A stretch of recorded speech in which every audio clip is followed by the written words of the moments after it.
ये क्वेश्चन क्या है, a masonry pillar of 8 metre high, 1.5 metre by 2.5 metre in section. ये अब कैसा दे दिया, रेक्टेंगुलर दे दिया। ठीक है, ये सेक्शन कैसा रेक्टेंगुलर है और horizontal wind pressure 1400 newton per metre square acts on a 2.5 metre and 8 metre face.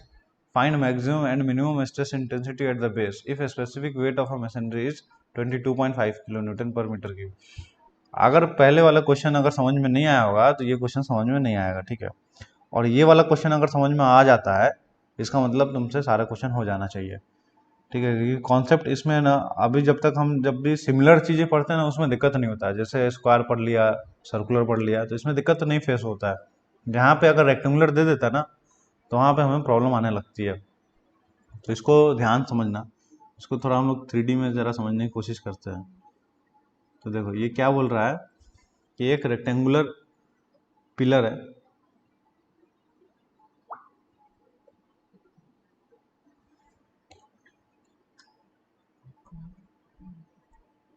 अरे तुम में से कोई एक है ना उसको ग्रुप पे जरा बता दो तो ये कैसे ज्वाइन करना है। वो एक बंदा है वो बार बार बोल रहा है कि कैसे ज्वाइन करना है, उसको समझ में नहीं आ रहा। ठीक है, बता दो तुमने जरा, तो लिख देना कैसे लिखना है, कैसे ज्वाइन करना है।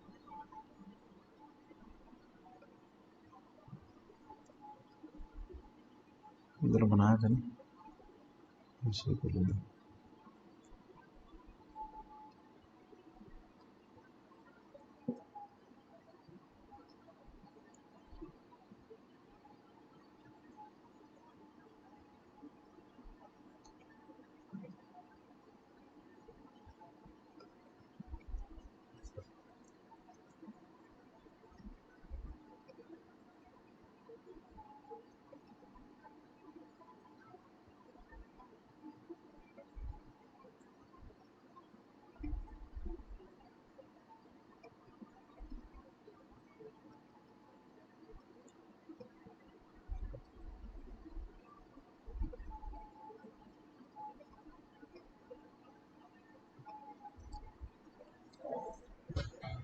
देखो इस साइज का है, इसके अंदर की बात मैं नहीं कर रहा, इसमें क्या बोला बैच में। अब मेसनरी पिलर 8 मीटर हाई, तो ये कितना का हो गया,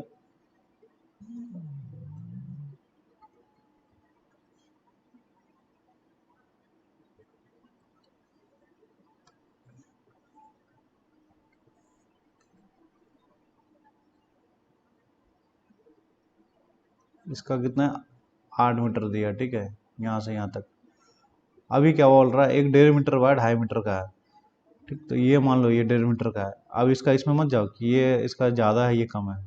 ये 1.5 मीटर है और ये कितना हो गया 2.5 मीटर।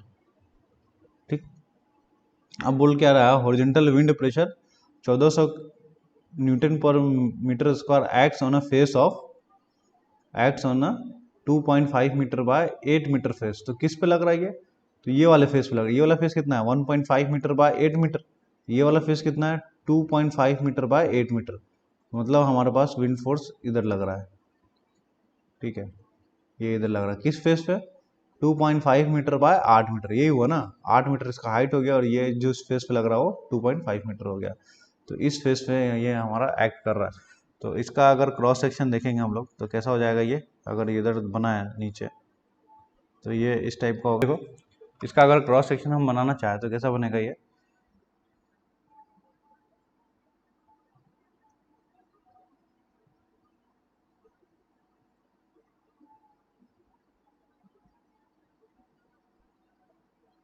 लग रहा है ना, मतलब ये इस साइड में लग रहा है।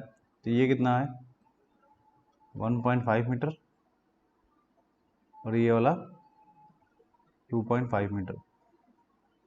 तो हमेशा ये वर्टिकल में उसको रखना जिस फेस में ये लग रहा है। ठीक है, वर्टिकल में इस एक्सिस में उसको रखना जिस फेस में तुम्हारा ये लग रहा है। तो ये बोला है ना 2.5 मीटर में लग रहा है, 2.5 मीटर वाले फेस पे लग रहा है, तो इसको हमेशा हम लोग ये ऊपर रखेंगे। ठीक, तो 2.5 मीटर वाले को हमेशा इस टाइप में रखना। ठीक है, क्योंकि देखो जब ये होगा, जब ये प्रेशर एक्ट कर रहा है तो ये वाला फेस दबेगा।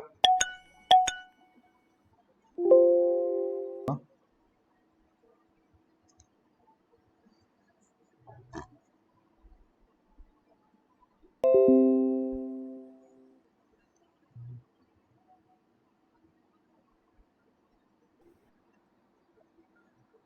बस इसमें इस क्वेश्चन में ये समझना है कि ये डायग्राम जो बन रहा है ये कैसे फेस कौन सा लगेगा, कहाँ पे लगेगा। तो ये एपी के लिए हम ये वाले से निकालेंगे और बाकी जो कैलकुलेशन होगा हम इससे कर लेंगे, ठीक है। तो सबसे पहले हम लोग निकाल लेते हैं एपी।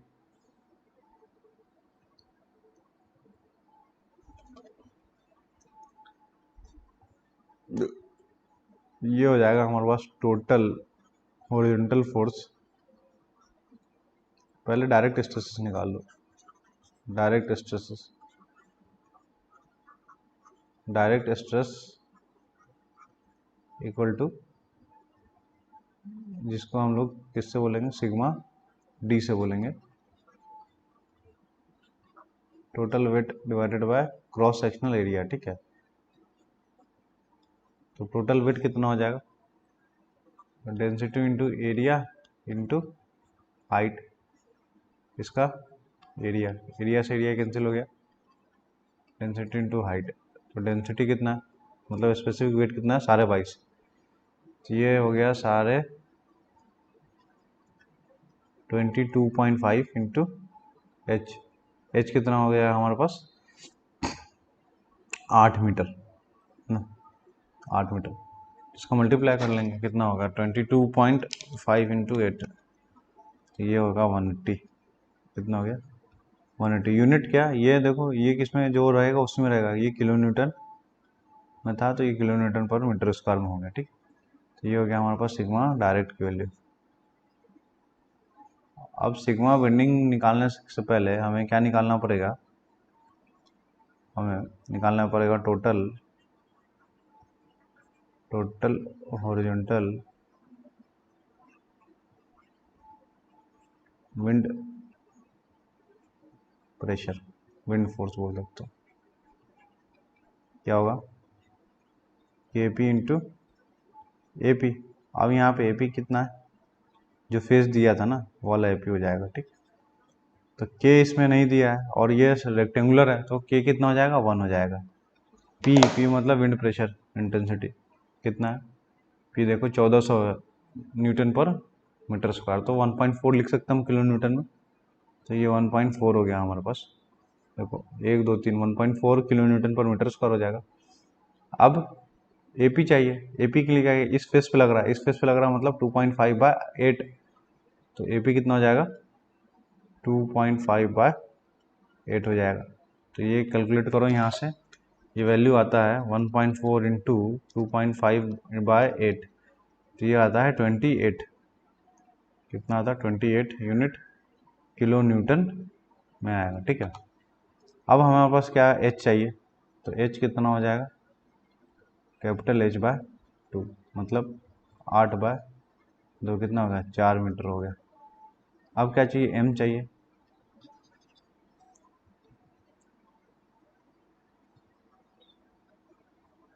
एम चाहिए, एम क्या होगा, P इंटू एच।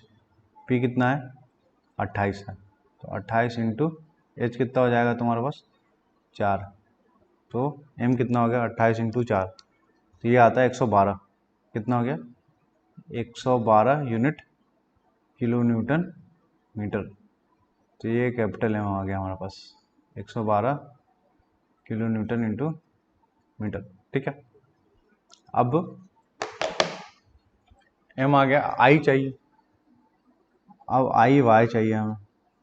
देखो अगर ये हमारे पास वाई है, ये 1.5 है, ठीक है। आई वाई मतलब ये बी कौन सा हो गया आपका, 2.5 वाला हो गया, डी कौन सा हो गया, 1.5 हो गया। तो बी डी क्यू बाई 12, तो बी इंटू डी का क्यूब डिवाइडेड बाय 12। तो यहाँ से आई वाई आ जाता है हमारे पास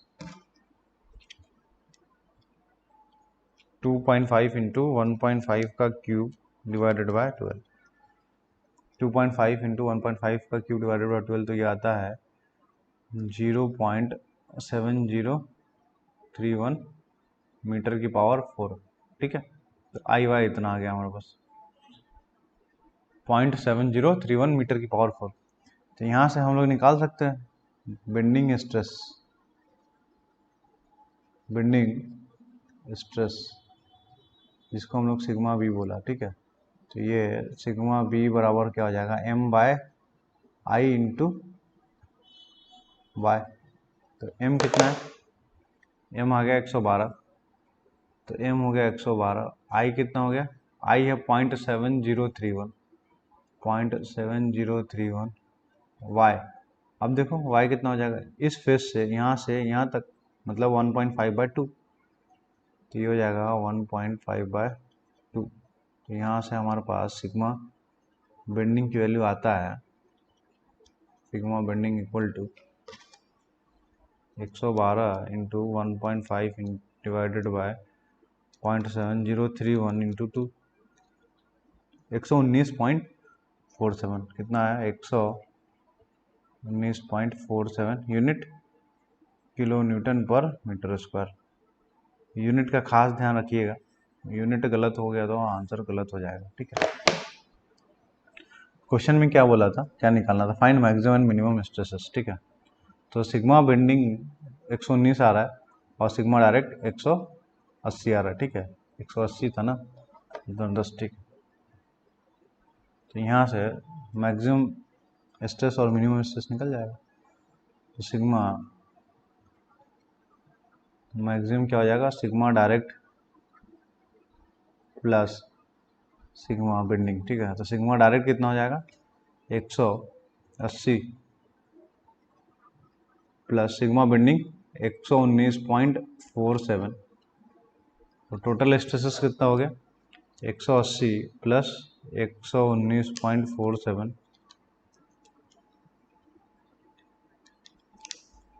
तो ये होता है 299, मतलब 299.47 unit kilo newton per metre square. तो ये होगा सिग्मा मैक्सिमम।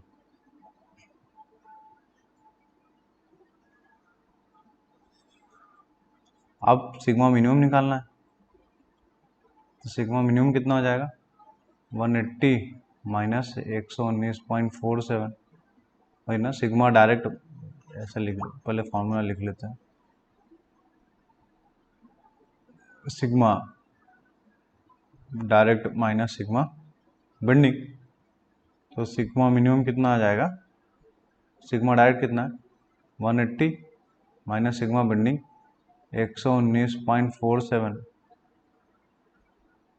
तो यहाँ से हम लिख सकते हैं sigma minimum equal to 180 minus 119.47, तो ये आता 60.53 unit kilo newton per metre square.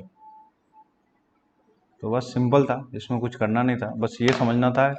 Concept ये है कि आपका जिस डायरेक्शन में फोर्स बोला लगाने के लिए, जो विंड फोर्स लग रहा था वो हमने लगा दिया, यहाँ पे लग रहा था विंड फोर्स, ये हमने लगाया। ये लगाने के बाद प्लान बनाना है हमें टॉप व्यू। टॉप व्यू कैसे बनेगा, जिस डायरेक्शन में आपका विंड लग रहा था, जिस फेस पे, उसको हमको ऊपर रखना है और बचा हुए को नीचे रख देना है, ठीक है।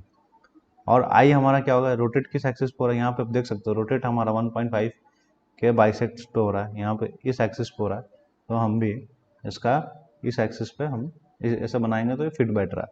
तो यहाँ से आई निकाल लेंगे, यहाँ से वाई निकाल लेंगे। और मेन यही था कि आपको कहाँ पे लेना, तो ये एपी लेने का बता देगा कि कहाँ पे लग रहा है। तो एपी क्या हो जाएगा हमारे पास, प्रोजेक्टेड एरिया 8 इंटू इसका विड्थ हो जाएगा 2.5। तो पहले डायरेक्ट स्ट्रेसेस निकाल लिया, डायरेक्ट स्ट्रेसेस जो फॉर्मूला था लगा दिया, फिर उसके बाद हमने हॉरिजॉन्टल फोर्स निकाला, horizontal force simple KP into AP लगा दिया। अब यहाँ पे रेक्टेंगल था तो के की वैल्यू 1 हो जाएगा, अगर स्क्वायर होता तो के की वैल्यू 2/3 हो जाता, ठीक है। यहाँ अज्यूम करके लिखना जरूरी था। अब ये कहाँ लगेगा, अब ये पूरा फेस कैसा है, ये पूरा फेस हमारा पास रेक्टेंगल दिख रहा है, तो ये लगेगा कहाँ, इसका सेंटर पे लगेगा। तो इसका सेंटर पे लगा मतलब 8 का आधा, तो 8/2 पे इसका सेंटर पे लग गया। तो ये हमारा सी जी, ये हमेशा एच कहाँ पे लगेगा, जो मोमेंट कहाँ लगेगा, हमेशा बेस से सी जी पे लगेगा, ठीक है। बेस से सी जी तक डिस्टेंस को बोलेंगे हम लोग एच, ठीक। तो यहाँ मोमेंट आ गया, यहाँ आप आई निकाल लेंगे। आई कैसे निकलेगा, कि जिस एक्सिस का अबाउट रोटेट हो रहा है उस एक्सिस का हमने आई निकाल लिया। तो वाई एक्सिस पे रोटेट हो रहा तो आई हमने वाई एक्सिस का निकाल लिया। फिर बेंडिंग स्ट्रेसेस क्या किया, बेंडिंग स्ट्रेसेस का फॉर्मूला लगाया m/i × y और सारा वैल्यू पुट कर दिया, और मैक्सिमम और मिनिमम निकालना तो ये निकाल लिया हमने। तो मैक्सिमम में sigma direct plus sigma bending होता है, और मिनिमम में sigma direct minus sigma bending होता है, ठीक है। डायरेक्ट में हमेशा प्लस में रहेगा, बेंडिंग में प्लस और माइनस दोनों होता है, ठीक। तो इस तरह से था, ये क्वेश्चन हो गया। एक होमवर्क में ये है क्वेश्चन आप लोगों का, ये एसबीटी में आया हुआ है 2019 का, ठीक है। सेम क्वेश्चन है, बस डेटा चेंज है। क्या बोल रहा है, मशीनरी पिलर ऑफ, देखो इसमें क्या है, machinery pillar of 6 meter height. तो मशीनरी पिलर का हाइट दिया 6 मीटर का, और कितना सेक्शन है, 2 मीटर बाय 4 मीटर का सेक्शन दिया हुआ, ठीक है। Subjected to horizontal wind pressure 1200 newton per mm square meter square, ठीक। On the face of 2/6। तो 6 हाइट हो गया, किस फेस पे, 4 वाले फेस पे नहीं, 2 वाले फेस पे। यूनिट वेट ऑफ मशीनरी दिया हुआ है 19,200, मतलब 19.2 kilo newton per metre cube हो जाएगा। फाइंड मैक्सिमम और मिनिमम स्ट्रेस इंटेंसिटी, बस कुछ नहीं करना है। अब इसमें जो बनेगा आपका, ये अगर यहाँ पे फोर्स लग रहा है ना, तो ये आप बनाओगे तो किस फेस में बनाओगे, जिस फेस पे लग रहा है 2 मीटर तुम्हारा क्या है, 2/4 का है, तो ये 2 मीटर हमेशा वर्टिकल होगा, और बचा हुआ कितना है, तो 4 ये हो जाएगा। तो 2/6 का लग रहा है, तो हाइट ये हो जाएगा। तो इस एक्सिस पे हम लोग क्या निकालेंगे, आई निकालेंगे, और वाई कितना हो जाएगा, ये यहाँ से यहाँ 2 हो जाएगा, ठीक है। तो आई यहाँ से निकल गया इस एक्सिस पे, और वाई हम ये ले लेंगे, और एपी कितना हो जाएगा जो दिया हुआ है आपका, कितना, 2/6। तो इस तरह से निकालोगे तो ज़्यादा डाउट होगा नहीं, समझ में आ जाएगा। तो ये निकाल के मुझे बताना लोग, ठीक है।